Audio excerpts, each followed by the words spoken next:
Good evening, everyone. Welcome to another Unplugged Live. I'm Leonel Rodrigues from Desirable Portugal Tours, and I'm just waiting for Sergio and Gabriel to join me so we can start our Unplugged.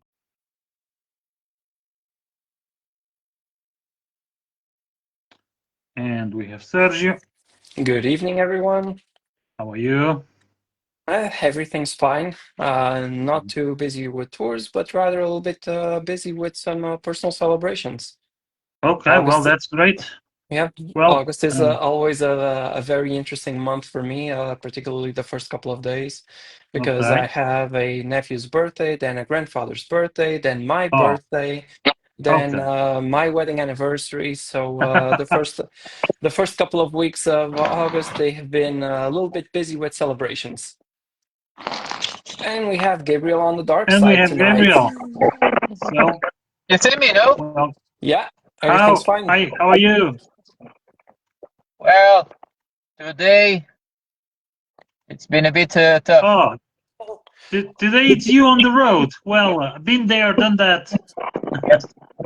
Well, Doing a sunset tour. you're gonna see me shining a bit more with these lights here along the road. Uh, Okay. well, yes, been doing lives on the road a few times. So well, it's something that I know quite well. You are an And expert. I'm well, not. today I had one of those trips. So test run of my tour from Porto to Lisbon. So over 600 kilometers on the road today as well. So yeah, I can relate with that.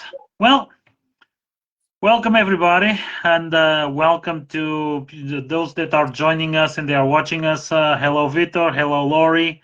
How are you? And we have an interesting theme for today. So, well, first of all, I'm based near Lisbon, and we have some interesting wine regions over here. Sergio Costa, based near Porto, expert on Douro Valley. He knows a lot about wines, and he has access to some of the great wine regions from our country. And you, Gabriel, you also have some interesting wineries popping up in the Algarve. So there's new stuff coming on that Yes. is really making the wine scene in Portugal very interesting.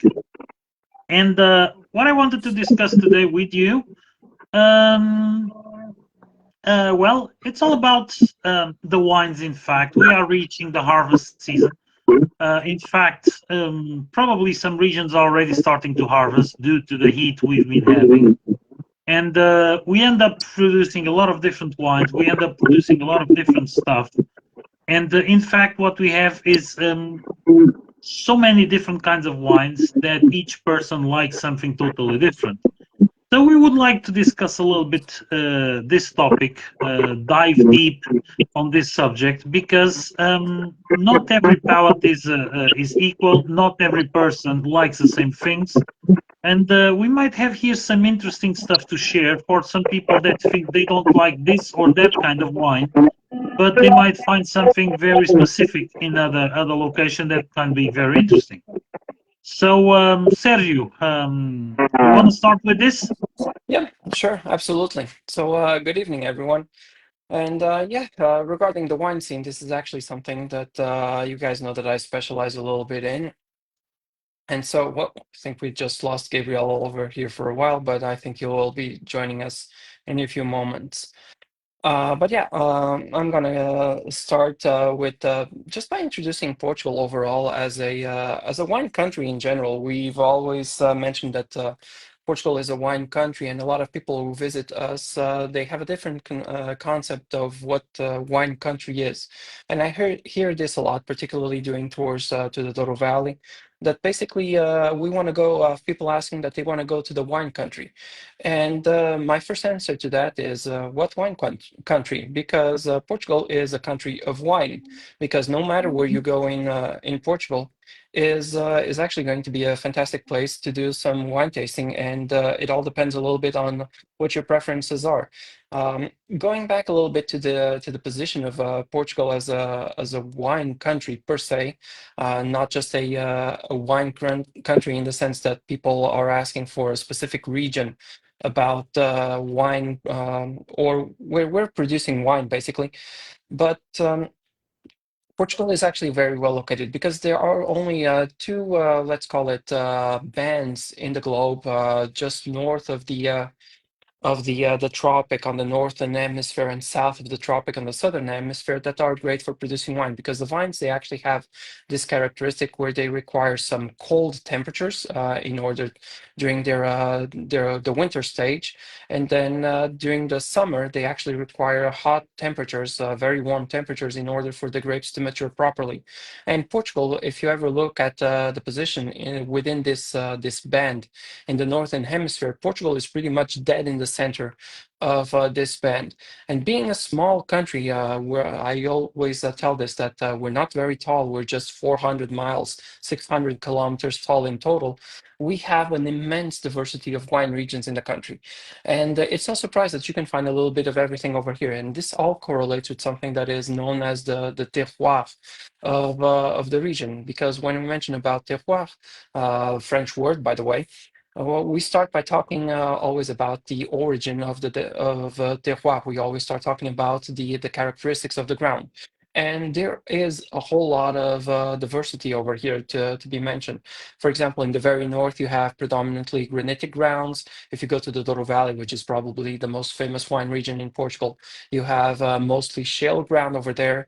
If you end up near Gabriel, down in the Algarve, for example, you have mostly sandstone ground, granitos, and things like that.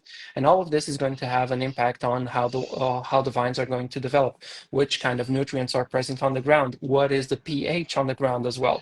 So all of this has a very profound impact on the grape maturation and the flavors that end up in the grapes, and as a consequence, in the wine as well. So focusing a little bit over here on the north, and we already established that there is a certain degree of difference between the grounds that we have in the different regions of the country, and then we had another layer to it, another layer of complexity to all of this. We're talking precisely about the differences in the climate between the north and the south. So in the north, we have, for example, if you go to the very north of the country, we have the National Park of Peneda Gerês, which is one of the rainiest and most humid places in the entire country.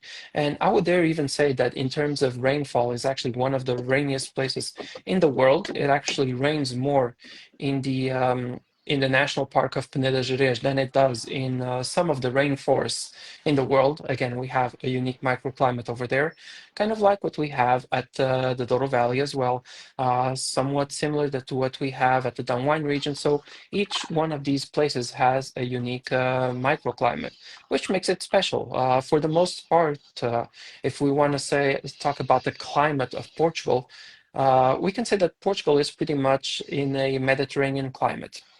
But then there are certain regional differences. Porto, where I live, is more temperate Mediterranean. The Douro Valley is more continental Mediterranean. The Algarve is another sort of, it's another subclassification of Mediterranean climate. So this is already going to add another layer of complexity. And then finally, we also have the grape varieties that are present in the different types of in the different regions. Basically, the Douro Valley is known for the bold reds, for the Touriga Nacional, the Touriga Franca, the Tinta Roriz, Tinta Barroca. But then, if you go to the north, where the climate is a little bit more wet, is a little bit less hot, you're gonna have predominantly white grape varieties, and we're gonna have names like Alvarinho, like Loureiro, Trajadura, and etc. And these are gonna have a different taste profiles. If you go down to the down wine region, for example, you're gonna have for sure it's Fernão Pires, and it's the top one. It's going to be Encruzado. So yeah, plenty of wine regions, different grape varieties, different grounds, different climate. All of this contributes to the complexity of the panorama of wine regions that we have over here in the country. And as Lionel put it, it's interesting because We're incredibly diverse, and people have different palates. And just don't. And this is coming from a guy who is doing tours to the Douro Valley, so this is my bread and butter. I always tell people that don't limit yourselves. If you're wine lovers, don't limit yourselves to the Douro Valley, because there's at least 12 more wine regions in the country, 13 wine regions in the country that you should know about, and probably one or two of them are going to have wines that are more familiar to you. So at the Douro Valley, what can you expect? You can expect bold reds. That doesn't mean that we don't have some fresher whites and whatnot. We're also going to have rosés. We have basically the whole gamut of wines over there at the valley. Very recently, I started telling this to people this year. We actually started only very recently, as of 2 years ago, to produce sparkling wines over there. So it's basically our equivalent to champagne at the Douro Valley. The Douro Valley has always been known for Porto wine, but nowadays, we only started taking seriously the table wines, or the dry style of wines, the still wines. We only started taking them seriously some I want to say 40 years ago, probably, and it's a wine region that is over 250 years old. So for the grand scheme of things, the Douro Valley is still relatively young in terms of table wines, and even younger in terms of sparkling wines. Go to the north, white wines, predominantly white wines, um, very light, very crisp as well, a little bit more acidic. And this is the definition that a lot of people don't like to use acidic wines, but the acidity is actually part of the process of the grape development. And this translates into more acidity at the beginning, translates into more sweetness at the end as well, if the maturation is done properly. But then we're starting to escalate the conversation about wine processes, and I don't think that our audience wants to go there just yet. This is a topic for a tour, by the way. But yeah, it's interesting. Altitude wines, the Dun wine region, altitude sparklings, we have the Tavora Varosa wine region. If you want to have sparkling wines that are more affected by the oceanic weather, we focus a little bit more, for example, on the it starts with a V. I'm not forgetting. Lionel, help me. I know that you know this one. It's around Aveiro area. The name of The the region. Baihana. Bairrada, precisely. Thank you. I was drawing a blank over here. But And yeah, we have Extremadura, Beira Alta, Beira Baixa, Alentejo, and even down in the Too much Algarve. wine. Yep, a little bit. I must admit that I indulge in a little bit of Alvarinho for the dinner tonight. And so, yeah. But yeah, you could definitely tell wine is actually a subject that I'm very passionate about. I love talking about wine. I love talking about the processes of winemaking, the traditions of the winemaking. And yeah, it's definitely very interesting. And there's a lot of people who are coming over here precisely for wine tourism. And for wine tourism, I would say, and again, this is a guy that does tours to the Douro Valley. Don't limit yourselves to the Douro Valley. There's a country that is definitely worth exploring out there. And ask your tour guides about this. Tell them what your preferences of wine are, and we'll be able to pinpoint you some wine regions that are probably going to be a best fit for you than the Douro Valley, because I hear this a lot. A lot of people come to Portugal. They want to see the wine country, but they don't think that Douro Valley is the right fit for them because they are not huge Porto wine drinkers. And during my tours, what I actually try to do is to convert them a little bit towards Porto wine, but also give them this introduction to that there is a much broader scope. And I would say that visiting the Douro Valley, you're only seeing basically 5, maybe 10%, if I'm being a little bit too generous over here, but 5 to 10% of what the country has to offer in terms of wine regions. So this was my take on it, and I basically gave an overview of what you can expect throughout the country. But I'd love to hear you guys talking a little bit more about it. And well, today I'm actually going to throw the long ball down to the Algarve, because I'm actually very curious to hear Gabriel's experience, because the Algarve is a wine region that we don't talk about a whole lot over here in the country. But I know that I'm actually very interested in Gabriel's opinion today, because it's very polarizing. It's very different from what I have in terms of experience over here in the north. And so I want to hear what you have to say about this, Gabriel. Well, let me see. Where can I start? Can you hear me? Sorry, Yeah, guys. absolutely. Yeah, This yeah, is Yes. yeah. this is a Good. this is a new setup, so I'm a bit lost here with the Now it's Bluetooth conflicts between the van and okay, the plugs. But now it's okay. Well, it's funny because here and there, even today, I was driving from Sagres and Lagos towards Albufeira, and we saw some vineyards in Alvor, Harvard, João Clara. We can see João Clara also from the highway. And my guests, they came from Queens, New York, and we were talking, about the oranges, the carob, the cork, and everything we produce here in the Algarve. And they saw lots of golf too. Okay, it's not farming, but the thing is, people from many times from other places, when they look to Portugal, it's normal. They follow what is a bit more trendy. Like, okay, Douro wines, maybe they think about Douro, maybe Francesinha, they think about Porto, Pastel de Nata, they think about Belém, but it doesn't mean those are the only places with great stuff, right? So it's funny because here and there, well, I'm not an expert like you on wines, okay, Sergio? You have lots of knowledge about the processing and the grapes and all of that. I don't have, I have to admit, I'm not a wine guide. What I do is when I go to the vineyards, they have their own guides there, people who really know about the thing. And usually this is what I do. So I use the guides from the vineyards. But in the Algarve, we have now 42 vineyards, 42. And from what I've been seeing, especially since I became a tour guide and I've been visiting a few, it's the vineyards, they are growing, not just in size, but in quality. And they are getting many awards from, I don't know, from these contests in Europe, Brussels, whatever. And I've been noticing this.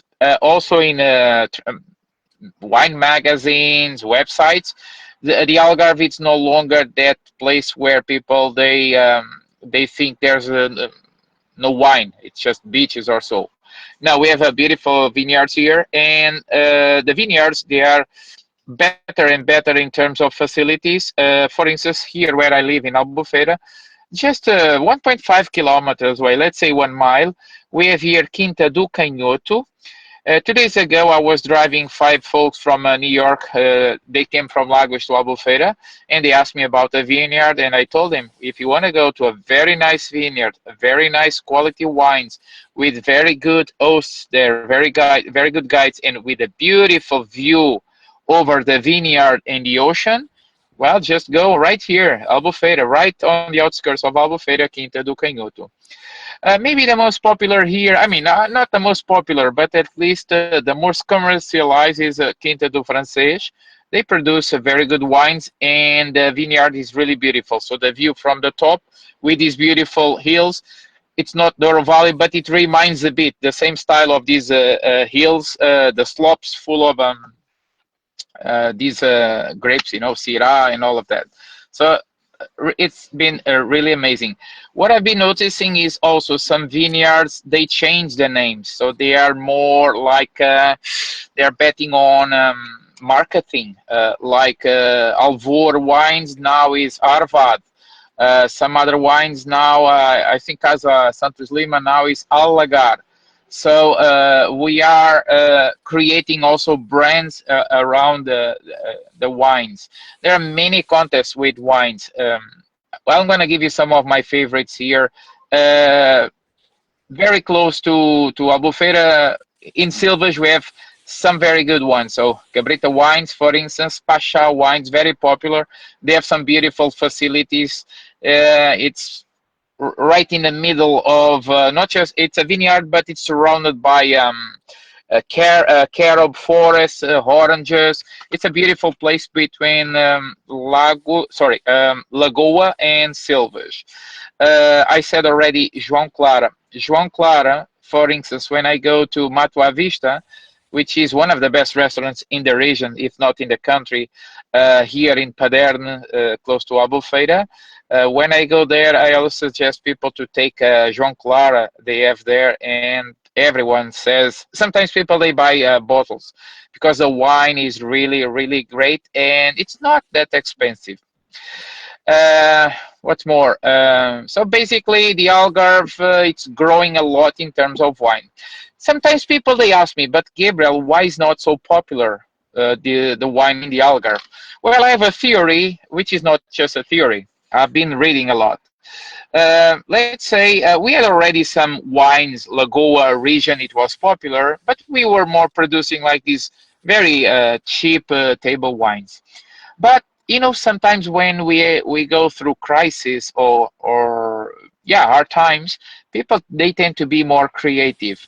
So especially since the financial crisis 2008, 2009, 2012, more or less, I remember some guys they were like engineers or they were working in the construction industry, but at some point they run out of work. I run out of work too, and because these guys their parents or so they had some land, this and that, so they start betting more on producing wines. I know some other guys who also were immigrants in France and they came to Portugal and they found out that the soil in the Algarve, the sun, the conditions of the Algarve, it's just perfect to produce wine. But people they ask me, but why not before? Well, we have to go back in history because many times in order to understand the present, we need to understand the past. Okay, so we were here a region until the 74, the revolution. We were pretty much a region of farmers and fishermen. All these villages here. Albufeira, it was a fisherman village. It was just about farmers and fishermen.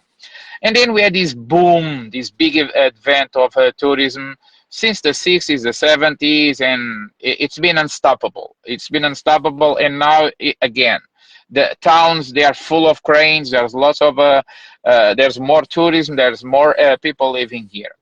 But the funny factor that I like to that usually I like to to share with people is I think that maybe in the Algarve, because it was so much easier to make money with hotels, people they didn't think about producing wine because it's something that it takes time to see the money coming back, right? So the Algarve, and we all know that tourism shouldn't be, we shouldn't put all the same eggs in the same basket. But the Algarve, it turns out that become very, very touristy, and people they start investing a lot in hotels, everything related with tourism. So let's say they didn't think much about the vineyards. Here it was. I mean, okay, I have some money. What I'm going to do in the Algarve? I'm going to build a hotel, right? I'm going to make loads of money. So this was the core of the Algarve in the 60s, 70s, the 80s. And now, sorry guys, I got the light again. And now especially since 2012 2010 we've been producing lots of wines and now it comes on the map. So the Algarve it's no longer that region without wines. Now we have very good wines, and just like you said, all over the country we have great wines. I like very much the Douro Valley wines. I always tell this to people, but I pretty much like wines from every region. In the Algarve I like some wines too, very much. So I mean, Portugal is a good place for wine lovers. That's for sure. Wherever you go, you can find really great wines. Well, just like here in Albufeira. See, I have lots of lights around me. Albufeira is all about lights, but it's also about great wines. Not just this one, Quinta do Canhoto, Quinta do Cantor. I'm not gonna say they have the best wines. Well, it's okay, but they are not. They don't have the best wines. And then we have Malacca wines here too. So, guys, the Algarve also deserves a visit for wine lovers because we are producing very good wines around here. And let's see what's happening in the future. Maybe we're going to produce more and more. Let's see. Let's see what happens. I know it's growing. It's a business that is growing and it's becoming more popular too. Well, guys, this is my 2 cents. Okay, well, let me pick from there. Um, and what can I say about this? Well, first, I grew up in one region. I grew up in the region of Alenquer. This is a name that it's not well common to hear when people talk about wines, but in fact, from people that are old school wine connoisseurs in Portugal.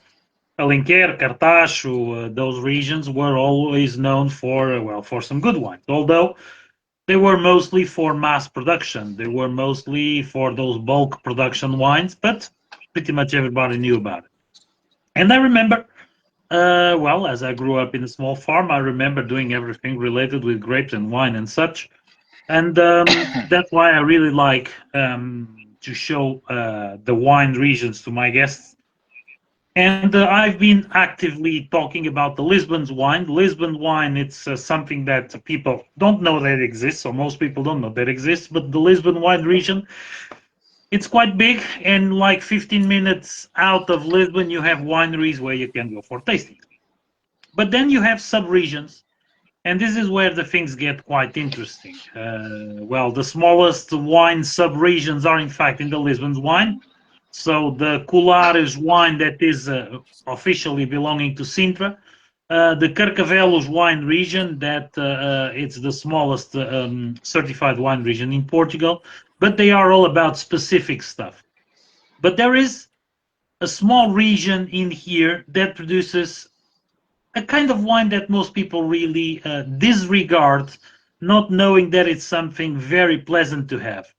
Um, it might be sometimes a little bit tricky for the wine connoisseurs that they only like the complex wines, full body, with a lot of tannins, with a lot of oak, with this, with that.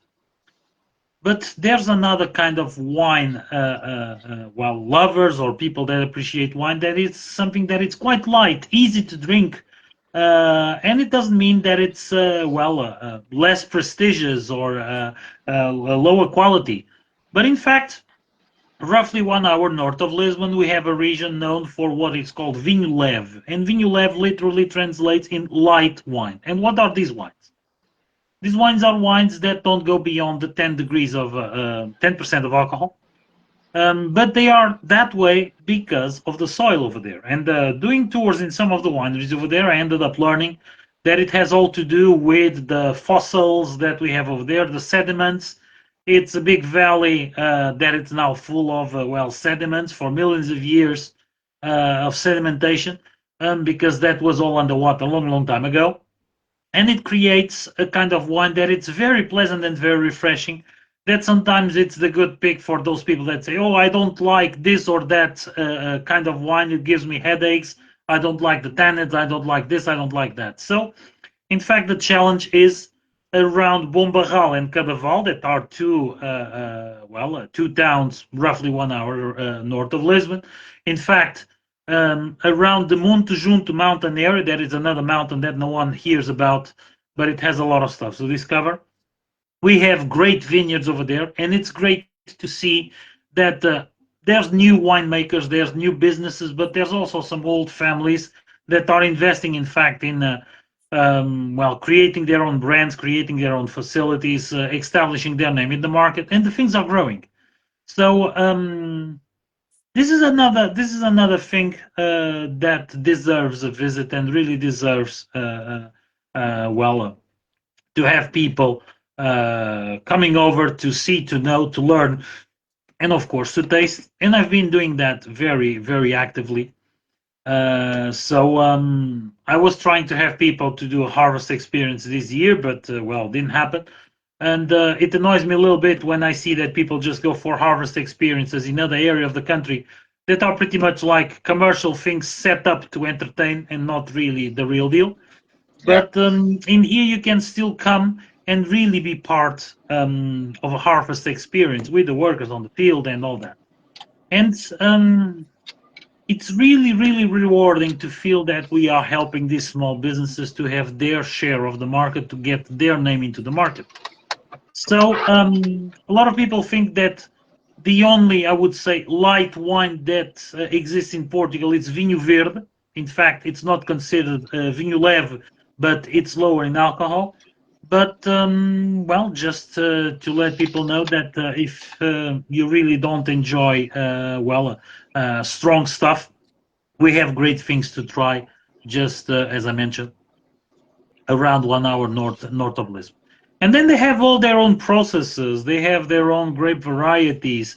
The harvest occurs in a slightly different time of the year because the maturation normally doesn't start so early in the year because of the freshness of the breeze that comes from the ocean, all of the minerality, all of the saltiness that comes from the ocean, that ends up creating a totally different wine profile over here. And this is, as I mentioned, something that a lot of people don't hear about. So my challenge is, and well, we've been talking a lot about wines, and you already know that Portugal has wines north to south. My challenge to the travelers to Portugal is really this: wherever you are, just ask someone local, Well, where is the closest winery? Where can I go and try really local wines? And probably not behind a big, nice, fancy building, modern building with a big facility, but in a little cellar in an old little town, you will have a family producing great stuff. And that happened to me. Okay, that happened to me. I had a family reaching out to me around 2 years ago. They needed help because they wanted to enter the wine tourism, and they didn't know how to do it. And I ended up giving them some pointers, and now they have their tastings, they have their tours. I've been taking guests over there a few times, and this is really rewarding to see this kind of things going on. So there's always something very unique to try. And of course, I'm not talking about that little thing that someone makes on its own backyard, because Portugal, it's a country where that happens pretty much everywhere. Okay, you have people producing wines for their own consumption, and of course, there's always something that they will bring you to try, because the Portuguese people are quite welcoming and accommodating when someone shows up. But I'm really talking about someone that has a business that probably produces 30, 40, 50,000 bottles per year. Even that it might sound a lot of wine, for a business, it's not much. Okay, for a winery to produce this amount of wine, there's not much money to be made. So, but it's always nice to feel that we are helping this kind of stuff, this kind of businesses to grow. So my challenge for everybody watching now, and that will watch us later, it's really when you travel, ask someone local about local wines. Of course, people will have their own preferences, but there's always something around the corner to try. And if by any chance you're traveling here to my area around Mafra, Ericeira, or you want to come a little bit further north, even around Óbidos, okay? And I'm putting here a triangle, Mafra, Ericeira, Óbidos, because between these areas I can do a lot of stuff.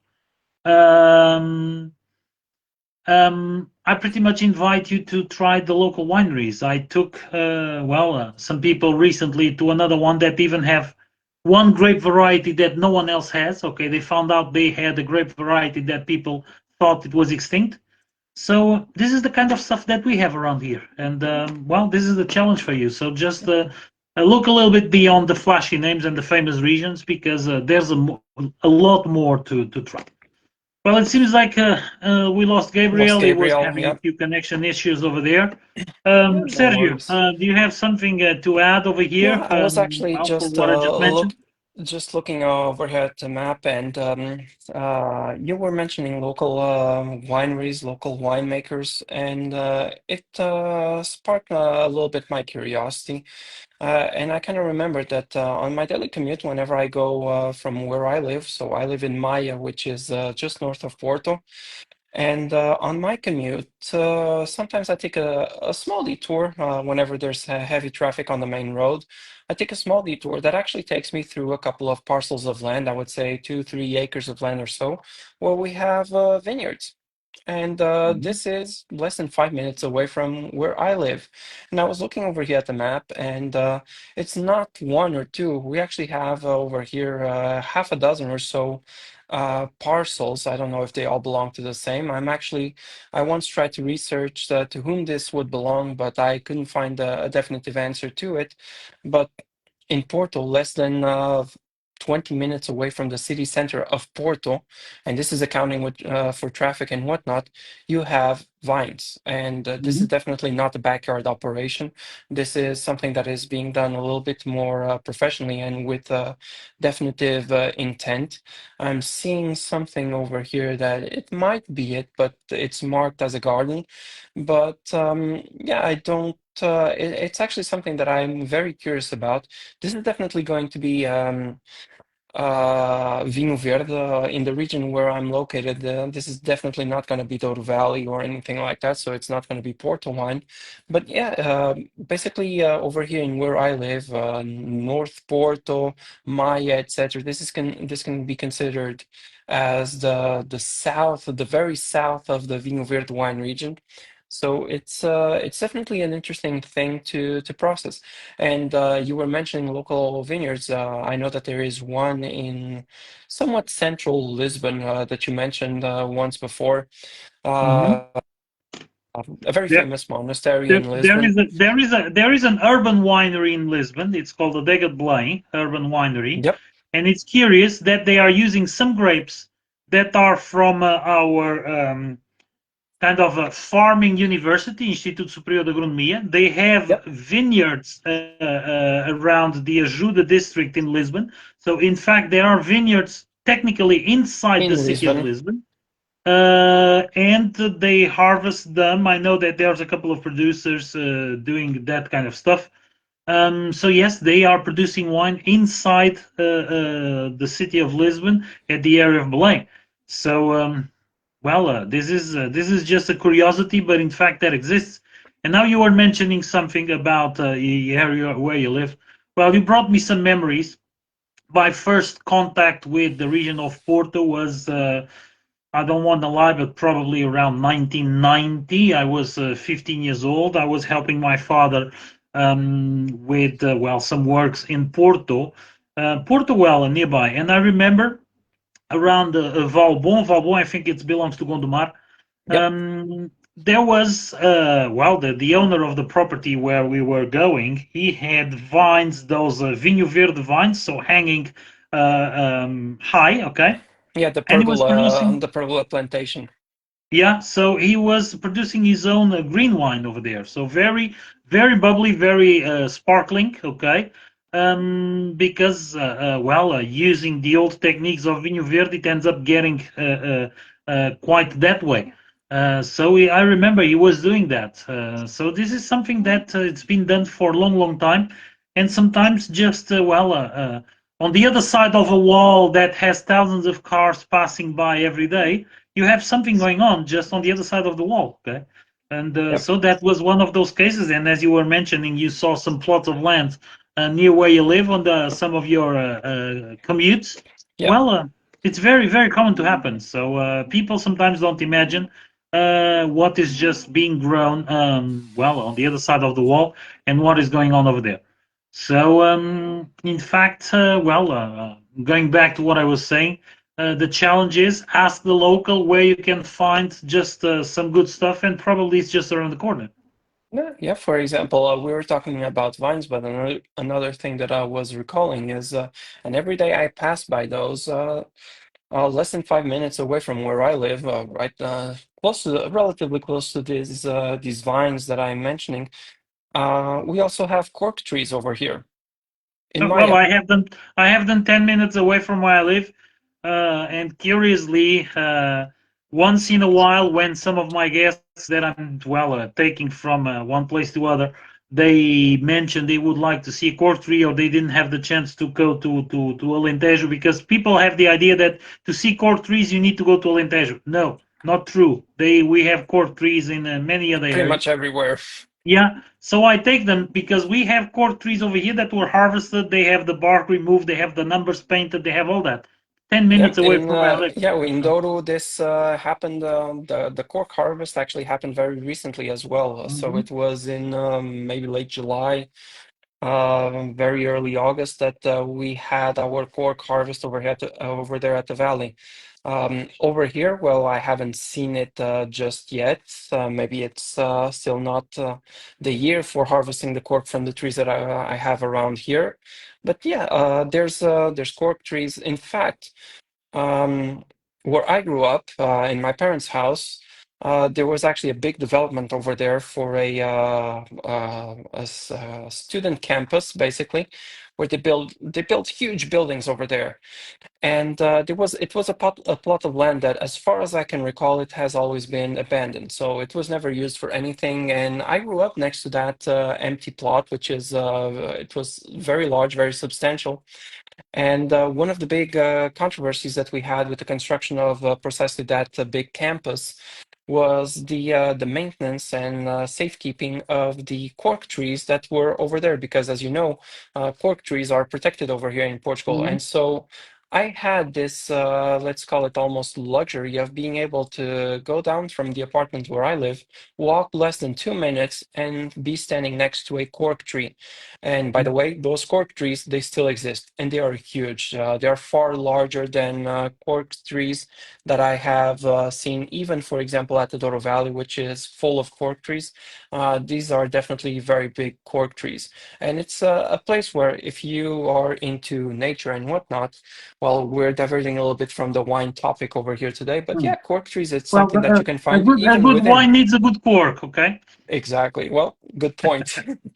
But yeah, you can actually see some very big cork trees in Porto without even leaving Porto. And I imagine that it's probably going to be something like less than 10 minutes from downtown Porto by car to the place that I'm thinking right now. So yeah, it's entirely possible. So we have vines in or in just surrounding the city. So granted, it's not going to be the region that is going to be famous for it, but we also have plenty of other things. And when in doubt, there's no better option than to visit, for example, one of the natural parks that we have, natural parks or urban parks, let's call them this way, because they are for sure full of these species of trees and vines as well sometimes. And yeah, just within the city, if you don't want to take a full day to take one of these experiences, then within the city, you can have somewhat of a very close experience to what you would have in one of these regions. For example, seeing the cork trees, it's entirely possible to do it without leaving Porto. For having great wines, there's a couple of tasting rooms that I can recommend over there as well. Sure, it's not going to be a vineyard, but it has its advantages. Also, it has its disadvantages. But again, like everything, it's going to be a bit of a trade-off. So yeah, regarding wine, this is what I would say. Have this conversation. If wine tourism is something that you're interested in, definitely have a conversation with your tour guides and learn a little bit from them. What types of wine are offered in the regions that they are visiting a little bit more frequently, and maybe you'll find something that is a little bit more to your palate, something that you will enjoy a little bit more, particularly when there's this misconception that um, wine culture in Portugal equals Douro Valley. And if wine culture in Portugal equals Douro Valley, well, I'm sorry to say it, I'm sorry to put it this way, but you're basically going to fail the test of wine knowledge because, well, there's quite a bit more to explore over here in the country. Yeah, So, Lionel, a lot. final thoughts? No, well, you pretty much summed it all. This is really something that I've been talking with people, and I really feel that people have a misconception in most cases because there's not much being told about this. And being very honest, there's also not many people so knowledgeable about some stuff because, well, it's beyond the obvious, it's beyond the mainstream, and like I just wrote well a few minutes ago, if you don't challenge yourself every week, you just are stuck with the same old same. So it's all about learning day after day, exploring, studying, diving and digging into this wine culture to learn a lot more about this. And well, we could be here telling about wines that are like white wines made with red grapes. We could be here talking about wines that are aged underwater. We could be here talking about wines that are aged buried on the ground, and so on and so on. But for the pretty much like the mainstream wine person, okay, this is something that it's not told about or known about, and there's a lot more and a lot of technicalities that could be discussed over here. Yeah. So the best advice is really ask a few people about where you are, or a few people where you are. What can be tried, what can be tasted just around the corner locally, and you might find some interesting stuff, and you might get some really nice surprises. And it's a constant evolution. So the same way you've been studying about wines, I'm visiting more and more places to learn about wines. It's curious that you just mentioned Bairrada earlier. I have a tour booked for a winery, a very old winery in Bairrada for December, and a special request from one of my guests. So even sometimes the guests that know about this or that place come to ask us to go here and there, and this is about sharing knowledge, and this is about learning with every person that we meet. Is it the tour guide or is it just the local guy around the corner? There's always something to learn and always something to explore. So well, wine triggers some interesting and long conversations. The time is just flying. We Yep. could be here talking all night long about wines. But from my side, I just shared my thoughts. Yeah, like And you just said the other day, no great story has ever started with I ate a salad and then exactly, yeah, exactly. But it can start by I had a glass of wine, and a great or story I had just started one from bottle there. of wine and Yeah, exactly. So, okay, Sergio, well, thanks again it's always a for pleasure. another interesting chat. Thank you, everybody, for watching and for your comments. Gabriel left a little bit early with technicalities, but it happens. So we'll be back next week with more stuff. Portugal, it's also more than just wine, so we might dive into some other tasty subject. Who knows? Ooh, Let's see cheese. when we'll get there. So thank you for watching. I'll see you back next week. I'll be busy on tours next week, but of course, I try my best to be here joining you live for the Unplugged Live. Thank you for watching. See you next week. Bye Thank bye. you. See you next week. Bye. Have a great week. Thank you.